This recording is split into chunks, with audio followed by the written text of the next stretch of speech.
এই সরকার হচ্ছে গত 53 বছরের মধ্যে সবচেয়ে একটি দুর্বলতম সরকার। সংস্কারের জন্য নির্বাচন বিলম্ব করছেন নাকি নতুন দল বানাবার জন্য নির্বাচন বিলম্ব করছেন, এটা তো মানুষ জানতে চায়। তাদের কথার মধ্যে নাকি শেখ হাসিনার টোন পাওয়া যাচ্ছে। আমাদের নেতা তারেক রহমান বলেন, না, ভুল করছি না, আপনারা কোনোভাবেই হাসিনার অধীনে নির্বাচনে যাবেন না।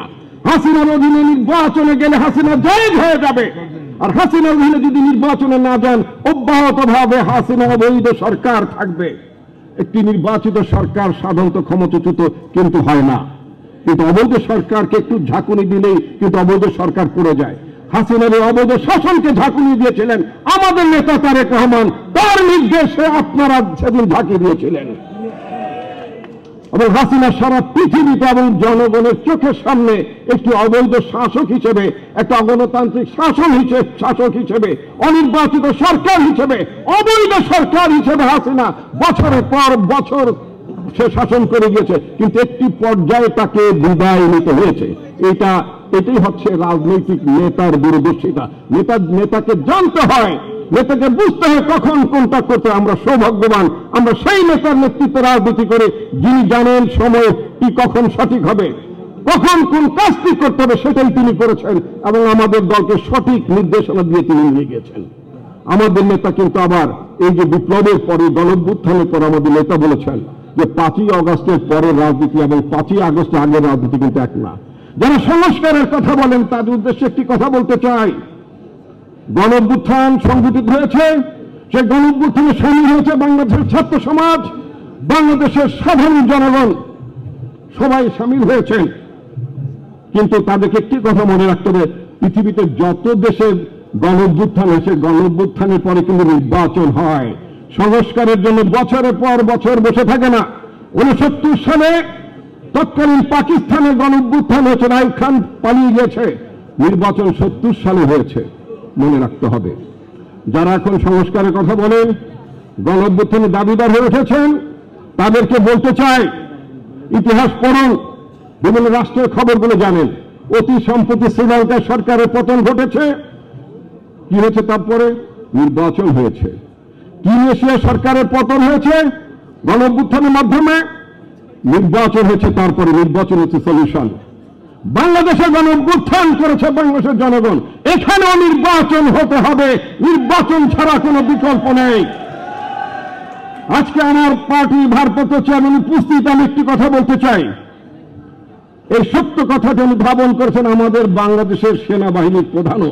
তিনি একটি সাক্ষাৎকারে বলেছেন, তার সাক্ষাৎকারটি পড়ছিলাম।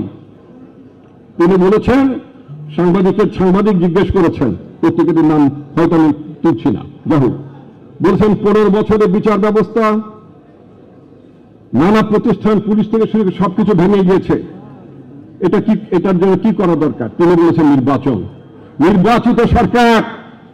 নির্বাচিত সরকারই হচ্ছে এর জবাব। সুতরাং নির্বাচিত সরকারকেই আসতে হবে, কারণ এই সরকার হচ্ছে গত 53 বছরের মধ্যে সবচেয়ে একটি দুর্বলতম সরকার। এই দুর্বলতম সরকার যদি অব্যাহত থাকে সংস্কারের নামে, বাংলাদেশের জাতীয় নিরাপত্তা সংকটের মধ্যে পড়ে যেতে পারে। সুতরাং অনতিবিলম্বে নির্বাচন দিতে হবে। নির্বাচন নিয়ে ভয় কিসের? সংস্কারের জন্য নির্বাচন বিলম্ব করছেন নাকি নতুন দল বানাবার জন্য নির্বাচন বিলম্ব করছেন, এটা তো মানুষ জানতে চায়। ধানাই পানাই কিন্তু চলবে না, ধানাই পানাই করার সময় নাই। নির্বাচনকে স্পষ্টভাবে নির্বাচন দিতে হবে, জনগণের ভোটে সরকার হতে হবে, তাহলে বাংলাদেশের স্বাধীনতা, সার্বভৌমত্ব নিশ্চিত থাকবে।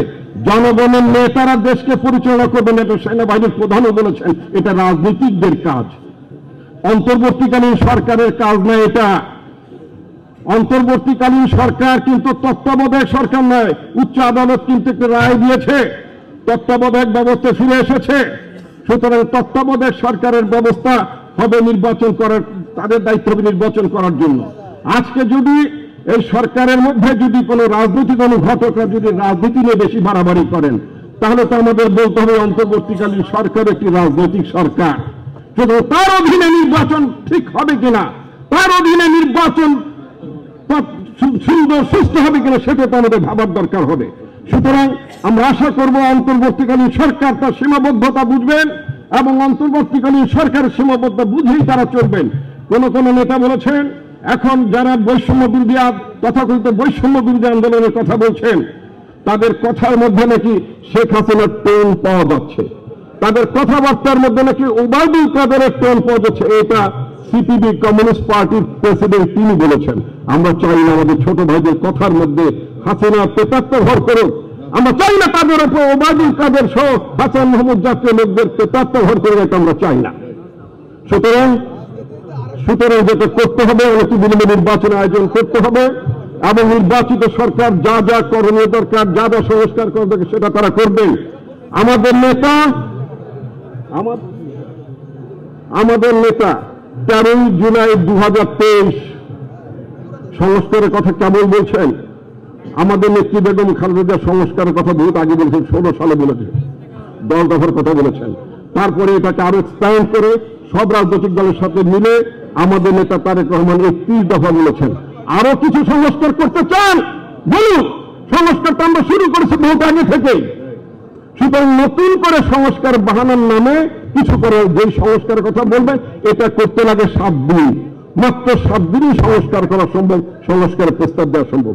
আমি আমার বক্তব্য দীর্ঘায়িত করতে চাই, ইতিমধ্যে আমি অনেক কথা বলেছি, শুনে নিয়েছি। আমি পার্টির ভারপ্রাপ্ত চেয়ারম্যানের কাছে বিনয়ের সঙ্গে ক্ষমা প্রার্থনা করছি।